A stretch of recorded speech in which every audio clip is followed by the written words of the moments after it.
everybody, and welcome back to another statuesque rewind where we take you back through some of our favorite weddings over the past couple of years and we show you how the day went, right? Like we talk you through the beginning to the end of the wedding day. Now today we're going to be talking about Mary and Teddy's modern Ethiopian wedding that took place at a vineyard in Virginia. All right, so guys, you don't want to miss any of this glam. All right, so stay tuned because we're going to walk you through the entire wedding day. No detail will be missed, all right?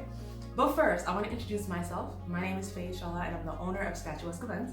We're a wedding planning and design company, and we're based in the DC metro area. However, we've done weddings all along the East Coast, all right? So I'm talking from New England all the way down to Florida. We've done it, and we're available to work on weddings, and we love doing it. Now, we want to make sure you don't miss any of the glam that we're going to be sharing on this channel, so please make sure that you subscribe, all right? Hit that subscribe button and hit the like button, and stay tuned because I've got some more coming, all right?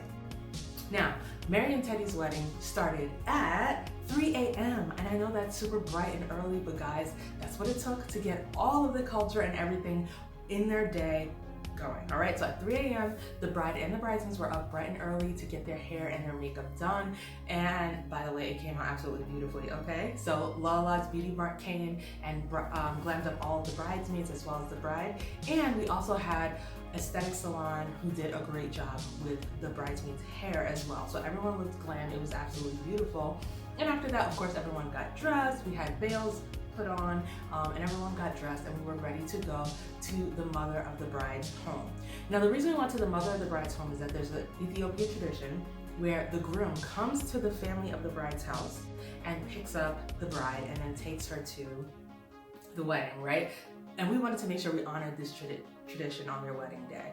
And also, by the way, the reason that they had to wake up so early in the morning is that the location, the distance between, the bride's family house and the reception venue was 2 hours, right? It was probably about an hour and a half, but with traffic and everything on a Saturday, we budgeted 2 hours for them to make it from the family house all the way to the venue.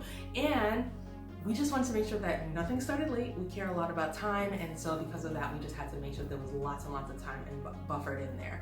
So hair and makeup started at 3 a.m. We made it to the mother of the bride's house on time, and they had plenty of time to complete the rites there. So Mary got there looking stunning, surrounded by her family, and Teddy came soon after with his groomsmen, made his way into the home with flowers for the bride, gave her a kiss on the forehead, and after a little bit of celebration and singing, they were both off in the limo with their bridal party to head to the vineyard to celebrate the rest of the day and also to take more photos. And guys, even with all these logistics, trust me, they made it on time, all right? They actually made it a few minutes early to the vineyard where they met up with myself and the rest of our team who was working the second shift. I was working the first shift with them. But they met up with us and they met up with the photographers and everyone. We all made it on time to start photos around the vineyard. Because here's the thing, there's so many places to take photos at Morais Vineyard, which is the venue that we used. There was the love sign, there was the vineyard like in between the vines, there was the chapel, there was the ceremony space, and then there were the gardens. So we wanted to make sure there was plenty of time to take photos in all of those locations, and honestly guys, it was beautiful. Everything went really, really well. All right, so after the photos, it was ceremony time, and the ceremony was absolutely beautiful. Ceremony space was beautiful. There's a beautiful pergola under which they got married, and the procession was really fun. We had a couple of really cute kids in the procession. We had a very, very, very, very sassy flower girl, all right? And so I'm gonna share some photos of her. She was absolutely sassy the whole time, and she kind of stole the show coming down the aisle. We also had some ring bearers, and then of course the bridesmaids and groomsmen were beautiful coming down, and so was our couple, okay, and our bride when she came down the aisle. Now the entire wedding was officiated by Orthodox Ethiopian officiants and ministers who came all the way down to Virginia just to officiate this, which was absolutely beautiful. Definitely a labor of love for the families. And the majority of the ceremony was done in Amharic. I really enjoyed that because we always love seeing our couples celebrating their culture, right? So this ceremony was a huge part of celebrating and embracing their culture and all of the rites that came with that. Now, after the ceremony, we took a few family photos, and then we proceeded inside, to take some photos with the decor. Now, the decor was stunning. Everything was blush, ivory, and crystal. All right, so there was lots of hanging crystals. There were hanging crystals behind the sweetheart table. There were lots of crystals on this estate table. Like the estate table was absolutely stunning. So many florals, lots of hanging crystals, and blush flowers everywhere. It was literally timeless. Like in 10 years, this wedding is still going to be timeless. Like the color scheme and everything was absolutely beautiful. Everything about the wedding and the design, the cake, everything was absolutely beautiful. And our bride and groom loved it.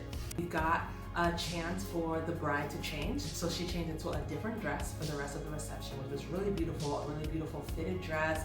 Her lipstick was red. I mean, like she came in looking really sassy in her second look, which was beautiful. And before we went down, the bride and the groom also got a quick shot downstairs in the cellar before coming back up. So the cellar closed by a certain time, so we had to squeeze in some time for them to get some shots in the cellar. But as you can see, the photos in the cellar were absolutely worth it. It was worth the time. It's worth, you know, making that time for it, because I mean, wedding photos in a cellar, it's pretty romantic, at least from where I'm sitting. So the bride and the groom did their entrances, and they were really fun, lots of high energy, coming in and being surrounded by their family. There was the first dance, father-daughter dance. There was lots of family dances that took place on the dance floor, which was absolutely beautiful. And then it was time for dinner. So at dinner, the bride and the groom opened up the buffet line. So the bride, the groom, and the priests all went and opened up the buffet line together. So this is another Ethiopian tradition where the priests are there and they bless the food, and the bride and groom are there to witness them blessing the food. Then the bride and groom are the first to eat from the buffet line to basically signify that it's open for everyone else. So most of the time at Ethiopian weddings, you don't serve the bride and groom their food. They go and take it on their own, and it's part of their tradition. And they enjoy doing it and picking their own food. And guys, the food, by the way, was really, really good. It came from Zama Catering, so it was absolutely great, and we really enjoyed all of that. Now, the reception was packed with lots of dancing, celebrations, and just really good music and just a really good time. But when it was time to end, we did have a little bit of an emotional time when we did the Ethiopian farewell, which is when we line up all of the elders in the family and close family members in a line, and the bride and groom are essentially hugging them goodbye, right? Because they're leaving their family nest and going to build their own nest. And it was very emotional because it's kind of a farewell, but it's also a thank you, like thanks for helping me to get to this point.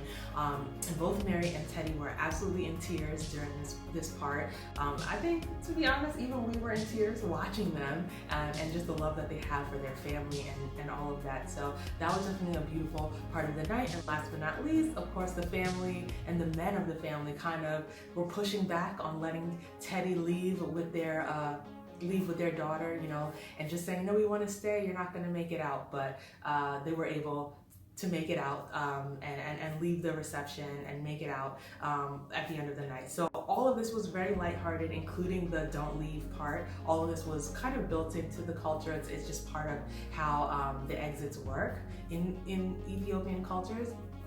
But even though this was a very modern event and there were certain elements that they maybe did not incorporate deeply, you still got a full feel for their culture through the food, through the music, through the Ethiopian farewell, through the ceremony. I mean, it was pretty much riddled throughout. Even though they would consider it a more modern wedding, there was still lots of culture in it. And that's one thing that we love. We love helping people have super modern events without stripping it of culture, and that was something that we really enjoyed doing with Mary and Teddy, all right? And their wedding was very special to us because they were our very first Ethiopian client, and they knew it, but they were excited to allow us to help them bring their vision to life. And for that, we're 100% grateful, all right?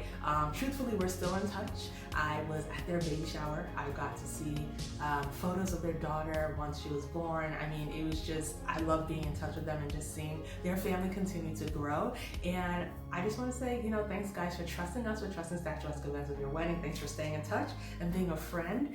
And guys, we've made it through the Statuesque Rewind, all right? So I want to make sure that you subscribe. We've got lots of other videos already posted and more videos to come. So I want to make sure you don't miss any of it. We're touching on all kinds of cultures. So you want to make sure you subscribe. You don't want to miss it. This is all going to be really good, all right? So I can't wait to catch you guys in the next video. And once again, I just want to say thanks for watching. Thanks for supporting our channel and for watching our journey through planning multicultural weddings, all right? Thanks guys. Catch you in the next video.